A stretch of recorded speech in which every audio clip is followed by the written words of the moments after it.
Mempresentasikan tentang topik bisnis nasional dengan kasus tentang yaitu FIFA. Saya perkenalkan, saya Bismillah Rahman Hadi. Saya Cicil Hertono. Saya Nathanael Darmawan. Jadi hari ini kita akan membahas tentang pelanggaran etika bisnis yang dilakukan oleh FIFA. Sebelum kita membahas tentang kasusnya tersebut, kita ketahui dulu bahwa FIFA itu adalah sebuah asosiasi dengan nama International Federation of Football Association, yaitu badan pengendali internasional dalam bidang sepak bola. Dan FIFA tersendiri itu bermarkas di Zurich dan memiliki 211 anggota asosiasi. Nah, dalam pengertian etika bisnis, apa sih pengertian etika bisnis itu? Etika bisnis dapat diartikan sebagai cara-cara saat melakukan kegiatan berbisnis yang mencakup segala aspek, baik itu dari berkaitan dengan individu, perusahaan maupun masyarakat. Dalam etika bisnis dapat membangun dan membentuk nilai-nilai, norma, dan perilaku yang baik dalam berbisnis. Misalnya dalam perusahaan, etika bisnis dapat melakukan membentuk perilaku karyawan yang baik, serta dapat membangun hubungan bisnis yang baik juga dengan konsumen maupun mitra kerja perusahaan tersebut. Nah, manfaatnya etika bisnis untuk perusahaan sendiri ada 6, yaitu 1. Dapat meningkatkan kredibilitasnya perusahaan, sama perusahaan dapat menilai tanggung jawab sosialnya.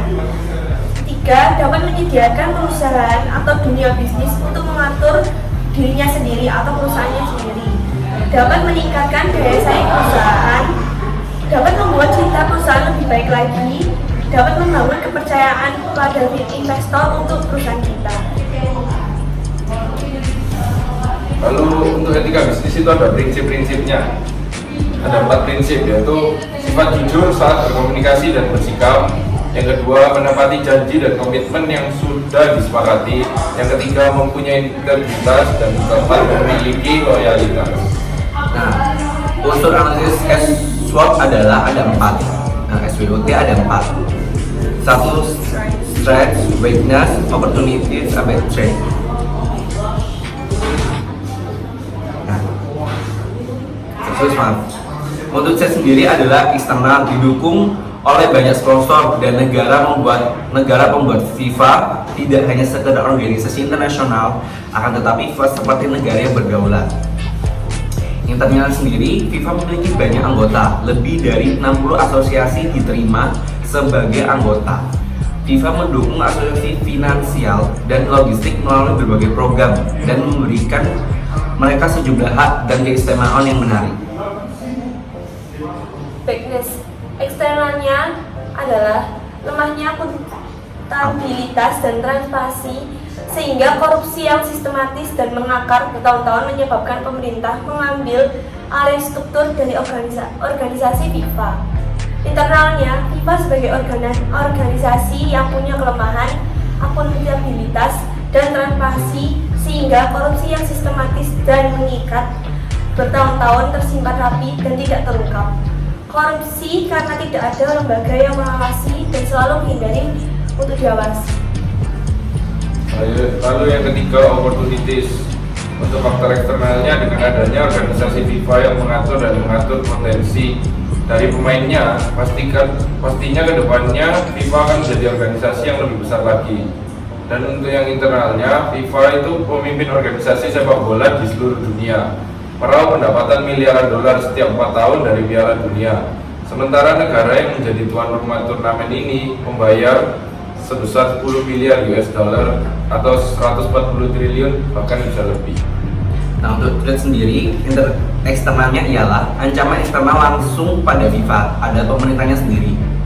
Kebodohan sistem akuntabilitasnya dan tidak transparansi sistem membuat pemerintah mencap FIFA adalah sarang korupsi dalam bidang sepak bola, dan bisa kemungkinan FIFA dapat diambil alih atau dibubarkan. Untuk internalnya, ancaman internal dari FIFA adalah pejabat dalam organisasi itu sendiri dikarenakan banyaknya kasus suap dalam organisasi FIFA. Strategi yang dilakukan FIFA untuk mengatasi tersebut ada 5. 1. ulang atas penyusunan pejabat dalam organisasi FIFA, mengubah ketertutupan organisasi menjadi semakin terbuka dan transparan terhadap pemerintah maupun masyarakat. 3. Menyelesaikan segala permasalahan korupsi yang telah terjadi, lalu memperbaiki sistem untuk menjadi lebih baik lagi. 4. Menyusun badan pengawas yang bertujuan untuk mengawasi pejabat-pejabat dalam organisasi tersebut agar tidak terjadi pelanggaran atau korupsi lagi. 5. Menanamkan integritas bagi seluruh anggota organisasi FIFA, serta memberi ajaran bagi anggota-anggota baru, diberikan peraturan yang lebih ketat lagi dan sesuai dengan etika bisnis tersebut.